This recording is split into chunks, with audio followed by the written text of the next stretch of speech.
Response ಮಾಡಿದ್ದಾರೆ ಕರ್ನಾಟಕದಲ್ಲಿ. So ನಿರ್ಮಾಪಕರು, ನಿರ್ದೇಶಕರು ಎಲ್ಲರೂ ಹೊರಟ್ರಿ. ಈಗ ವಾಪಸ್ ಹೊರಟಿದ್ವಿ. ಚನ್ನಪಟ್ಟಣ ಹೋಗಿ ಬೆಂಗಳೂರು. ಅದು ಇವಾಗಿಂದ ನಡೀತಲ್ಲ, ತುಂಬಾ ಇಂದ ನಡೀತಾ ಇದೆ. ಖಂಡಿತವಾಗ್ಲೂ ಅದ್ರದ್ದು ಇವಾಗ ನಮಗೆ ತಂದೆ ತಾಯಿ ತುಂಬಾ ಇಂಪಾರ್ಟೆಂಟ್, ತುಂಬಾ ಪ್ರೀತಿ ಇವರೇ. ಆ ಪ್ರೀತಿ ಎಲ್ಲಿದ್ರೂ ಕಮ್ಮಿ ಆಗಲ್ಲ.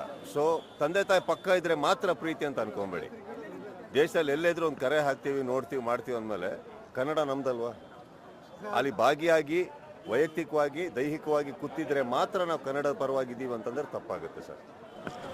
ನಮ್ಮ ಭಾಗ ಏನಿದೆ ಎಲ್ಲಿದ್ರು ನಾವು ಮಾಡೇ ಮಾಡ್ತೀವಿ. ರ್ಯಾಲಿ ತುಂಬ ದಿನದಿಂದ ನಡೀತಾ ಇದೆ. ದಿಢೀರಂತ ಆಗಿರೋ ಯೋಜನೆಗೆ ನಾವು ಕುತ್ಕೊಳ್ಳೋಕ್ಕಾಗಿಲ್ಲ. ಬಟ್ ಹಾಗನ್ಬಿಟ್ಟು ಚಿತ್ರರಂಗದ ನಮ್ಮ ಚಿತ್ರರಂಗನ ನಾವು ಬಿಟ್ಕೊಡ್ತೀವ ಹೇಳಿ? ತಂದೆ ತಾಯಿ ಇದ್ದಂಗಲ್ವಾ. ಎಲ್ಲಿದ್ರು ಒಂದು ಪ್ರೀತಿ ಇದ್ದೇ ಇರುತ್ತೆ. ಯಾವುದೇ ಹೊರ ದೇಶದಲ್ಲಿದ್ರು ಒಂದು ಫೋನ್ ಮಾಡಿ ಅಪ್ಪ ಹೇಗಿದೆಯಾ, ಅಮ್ಮ ಹೇಗಿದೆಯಾ ಅಂತ ಕೇಳ್ದಂಗೆ ಅದು ಇದ್ದೇ ಇರುತ್ತೆ ಸರ್. ಖಂಡಿತವಾಗ್ಲೂ ಹೆಮ್ಮೆ ಹೆಮ್ಮೆ ಹೆಮ್ಮೆ ಅವರು ಖಂಡಿತವಾಗ್ಲೂ ಒಂದು ಹೆಮ್ಮೆ.